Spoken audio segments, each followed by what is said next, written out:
The purpose of the Blitz City DIY channel is to inspire fellow travelers who may not have come by electronics in a traditional way, and to provide a safe and open space for everyone. Tech is not neutral, especially now, and resources are always in the description to support communities and actions for positive change. Winnie, we're going to do an end-of-year Q&A. Are you okay with that? Yeah? Okay, let's do it then. All right, so for the past, I don't know, 2-3 years, what is time? I've done an end-of-year Q&A video, and so I decided to do it again this year. It's very profound. I asked for questions on various social media hellscapes, and I have to say, they were all very normal. So Winnie has grown tired of this already, but the questions were all very normal. So thank you. Thank you for being normal and not weird. It's always a risk. It's a calculated risk. Even on Twitter, I said against my better judgment. So thank you. I'm going to keep this really casual. I'm literally just going to read them off my phone because it's the end of the year and I'm tired. And I'm sure you're tired too. And we're just answering questions with some guest appearances from cats. If you could remix one project, yours or someone else's, what project would you choose and what would you change? This is a thoughtful question. It's a good question, and I want to give a good answer to it. I think projects are for better or worse, they can be very personal. So I have a hard time thinking about remixing someone else's project. I've definitely taken inspiration from other folks' projects, as we all do, but I can't think of one in particular that I would want to remix. One of mine, though, I do want to remix, and actually this year I want to remix it. And I talked about it in the last video I uploaded, which is Winter is Coming, which is a video about seasonal depression and trying to ward it off. So let me grab it. Crash, bang, boom. Everything's very organized and good. So the project of mine that I do want to remix this year is the MIDI Melody Maker. I love the aesthetic of it. They did such an amazing job with the design and the acrylic and everything. And I really liked the code I wrote for it and the choices we made for hardware. But I want it to be more Eurorack centric rather than MIDI. So basically I want everything it does right now with MIDI, but for Eurorack. I wanted to do 1V Oct, I want to do gates. So that's something I do want to remix this year. Take this project, which I was thinking was 2021, but it super wasn't. It was 2020, September 2020. And right now I actually have a little breakout board hooked up to it that is a gate-in circuit. So yeah, this is what I would like to remix for my own project.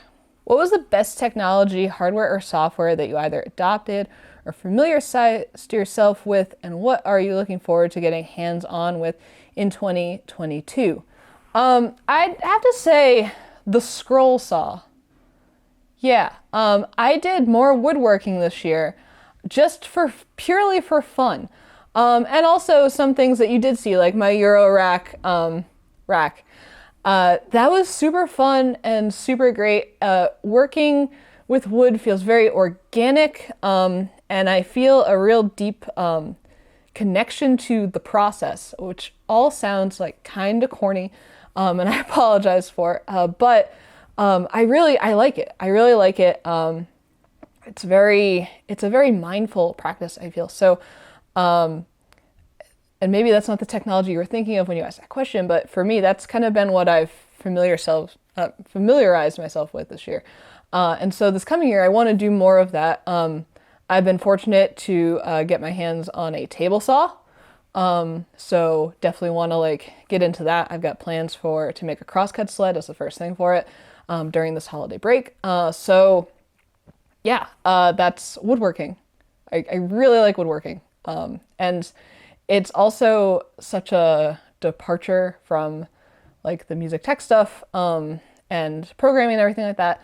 And I heard or read once that your hobbies should be really different from what you do in your day-to-day life. And although I don't do electronics and coding in my day-to-day life, I do work with technology. So I think anytime I can spend some time not with technology, it's duly beneficial because it's kind of refreshes my brain and also makes it so that when I come back to technology, I'm looking at it with kind of a clean slate. Yeah. Where actually is Blitz City? I'm too square to know.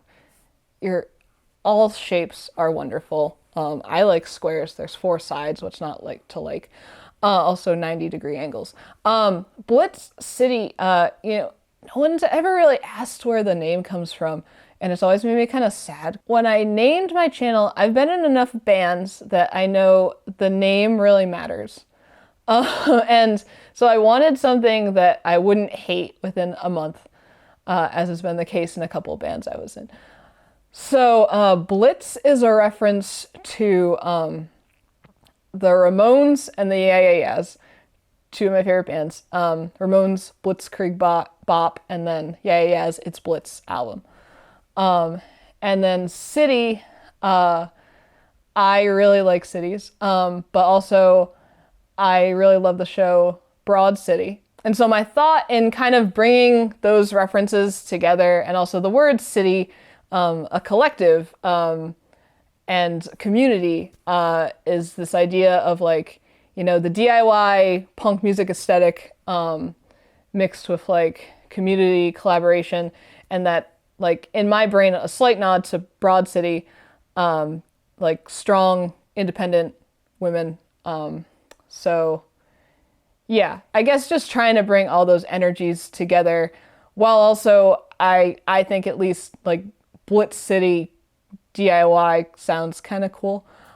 So having that kind of at least like almost kind of inside reference for me while also sounding kind of catchy. That's Blitz City. And if you don't listen to the AAS, you really should. Karen O is a goddess. What's your favorite screwdriver? It's hard to pick one. It really depends on the task. I'd have to say if I'm just like need to adjust like an M2.5 or M3 screw on a project, these little kind of screwdrivers, they're like kind of pocket pen screwdrivers. And what's cool about them is normally you have kind of the flathead end, and then you can pull this out, turn around, and now you have a Phillips head. So I usually have these like hang around in my pencil cups, so I can just like grab them and use them. If I'm going hardcore, I love the iFixit screwdriver. I know they get like advertised a lot on social media, but they are really cool, and iFixit does really cool stuff for like right to repair movement and things like that. But what I like about it is it comes with a bunch of these like removable different screwdriver heads, and then it's one of those screwdrivers that has the spinny thing here, so it makes it a little bit more ergonomic, and it's knurled. So this is probably my favorite screwdriver because you can really you can get the right head on there so that you're not stripping out your screws, things like that. And there's also like socket heads and everything, so it's come in really handy when I'm trying to like do teardowns, especially if there's like security screws on stuff or like weird things. So definitely overall favorite screwdriver. And then for more utility stuff, I've always really liked this screwdriver that I picked up for like $1 at a Walmart in the woods for an emergency, but I've always kept it around because it's really like hardcore. It's great for putting together furniture. So those are my favorite screwdrivers. What's a project you have always wanted to work on but haven't had the chance? For the longest time, it was the robot xylophone. And I think since then, I really haven't had a project of that caliber in the back of my brain. I'd have to say right now it's the fuzz pedal, which I do have working and I will have a video on soon. That was really exciting to get that PCB working and get it fuzzing properly. So I'd say right now it's the fuzz pedal as kind of my first step into guitar pedals. What is your favorite cookie? Because cookies are good. So I actually bake cookies every year for the holidays. I give them as gifts. And I keep it kind of simple when it comes to cookies, but I think sometimes, especially with baked goods, like simple's best, I do a classic M&M, you know, especially you gotta do red and green because you gotta keep it festive. And then these cookies are called Spritz cookies. You know, a lot of people, they talk about like they make their grandmother's cookie recipe or things like that. These are my grandmother's neighbor's cookies. And so Spritz cookies, it's this like it's this really buttery dough. You put it into what's called a cookie press. And then there are these little discs in the front that push out these different shapes. So this one almost kind of looks like a pendant kind of thing. This one is, of course, a tree, and it pushes out the shape, and then you do an egg wash on the top, and you sprinkles on there, or like colored sugar. When I do them, it looks like a small child attacked them, and that's okay. I think that's half the fun. Using a cookie press, though, it's tricky because you want to make sure your dough isn't too warm. Otherwise, it's not going to stick to your pan. And you actually don't want to use like a new Teflon pan. You want to use kind of an older one that's a little beat up, because then it will actually stick to the sheet. Otherwise, it'll keep coming up and not sticking out of the press or separating from it. And it's really frustrating and terrible. So, you know, keep that in mind. I'm sure a lot of you are going to go out there and, you know, use a cookie press after this. So it's important that you pay attention. And then finally, another cookie I make is a thumbprint cookie. And this recipe is from a child's cookbook that I've had since I was a child. You can see how nicely I got the bottom and everything. It's very nice. And so you just roll these into little balls, and then you use your thumb and you make a thumbprint, and then you put your preferred preserve and or jam in the center. I like to do strawberry preserves because I really like strawberry, but you can literally do whatever you want. And they're really pretty and they're really delicious, and there's fruit in it, so it's very healthy. What was the first audio project you ever made? So I'm going to expand that out to mean first music tech project, and for that was the original MIDI fighter that I built, and that means original for me.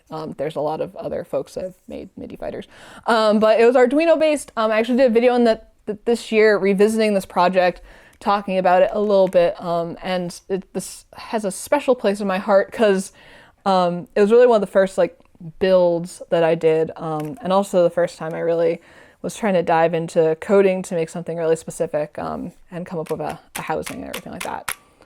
So this was the first one. Favorite dinosaur? That would be the Triceratops. Gotta be the Triceratops. I mean, I love the horns. I love just the vibe. They seem really chill. So definitely Triceratops. And just in case you've never seen my guitar, Pinkosaurus. I drew these stickers in high school when I was really into dinosaurs, because I was kind of a punky scene kid, and hopefully that won't make some of you hate me. But yeah, I love dinosaurs, and I'm actually really surprised that these stickers have lasted as long as they have, because it's literally just sticker paper and just some marker, but it's held up pretty well. They aren't too faded, so yeah, I love dinosaurs. I'm gonna have a video coming up actually on some guitar upgrade I'm gonna be doing on Pinkosaurus. What rad stuff have you been doing with that bass guitar? Can we see it? So I'm assuming you probably have seen the bass guitar maybe behind me when I've done some more talking head videos recently. Let me grab it. So yeah, this is my bass. And I'm sorry to disappoint you, but I really haven't been doing anything rad with it. It's a very cheap Rogue bass, and I have it because when you play guitar, someone's eventually going to ask you to play bass. And that's it. It's just so I can like dabble with every once in a while. And I have a 3 guitar tier stands that sits in the corner of my apartment, because I have a electric and acoustic and this. So I'm sorry to disappoint you. I haven't really been doing anything cool with it. I haven't played it in forever too. I do play with my fingers though. I don't use a pick.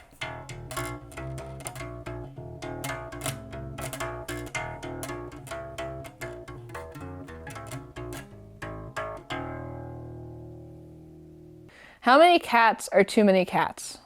As long as you can properly take care of them and provide for them, there's no limit. The key is, knowing your limits. It's not the cat's limit, it's your limit. What can you safely provide for?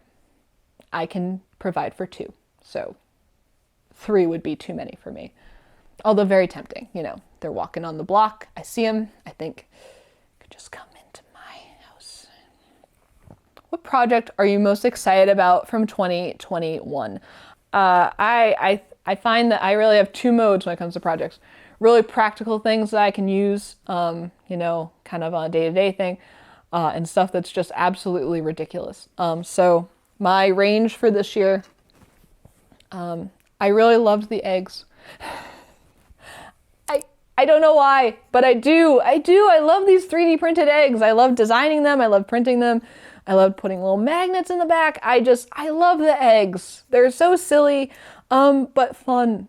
And beyond being just I have some fried egg magnets now, I liked designing a more organic shape. And this also kind of reminded me of when you're a little kid and you have the plastic play food you can play restaurant with and stuff. And it made me think you could totally make a fake food plastic set for kids. And you could make it custom, with their more preferred foods, or you can make it more funky than just the generic stuff they might sell in the store. So that was also something I kind of thought about. But yeah, I love these fried eggs. I do. I don't know why, but I do. And then I kind of have to talk about the MIDI fighter with the Raspberry Pi Pico collaboration with Nate. I feel like this is probably the most popular project that I did from 2021. We did a learn guide for it. I wrote up about it in Hackspace. I use it a lot, which is cool. They also uses it a lot, so can't go wrong, And beyond just being a MIDI controller, I really liked programming in the functionality to change the note and store it. So I think, if we ever did another version of this, it would be maybe being able to load up different key mappings and have it be stored in memory. That would be kind of leveling it up a bit.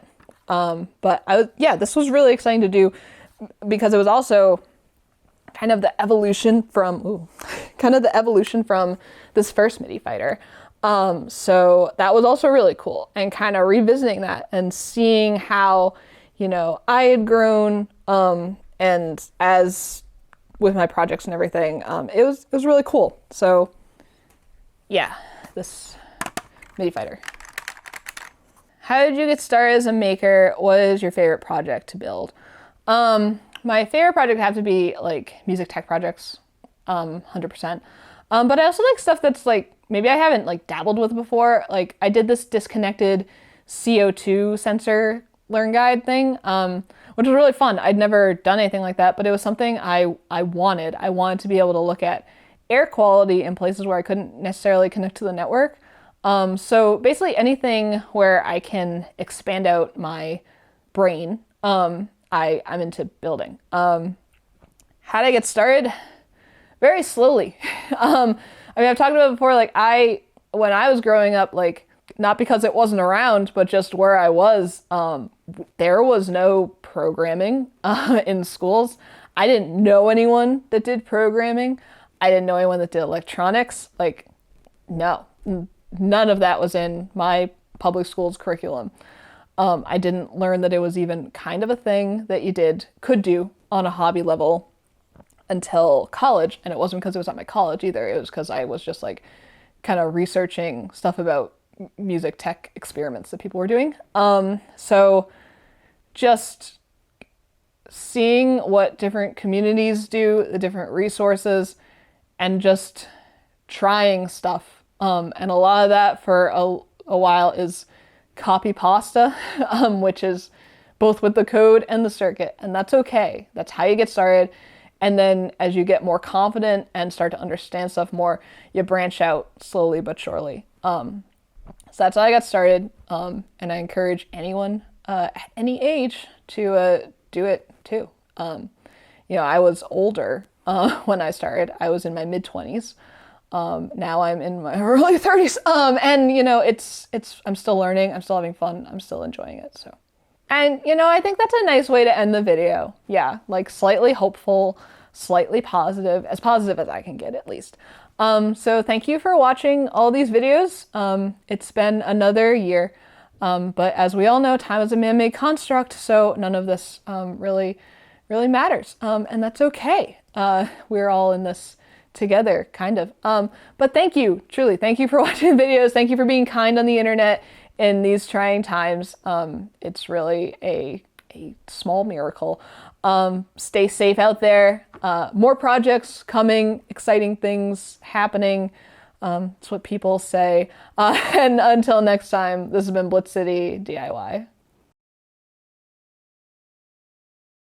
Yeah. Oh, oh, oh, sweet kitty.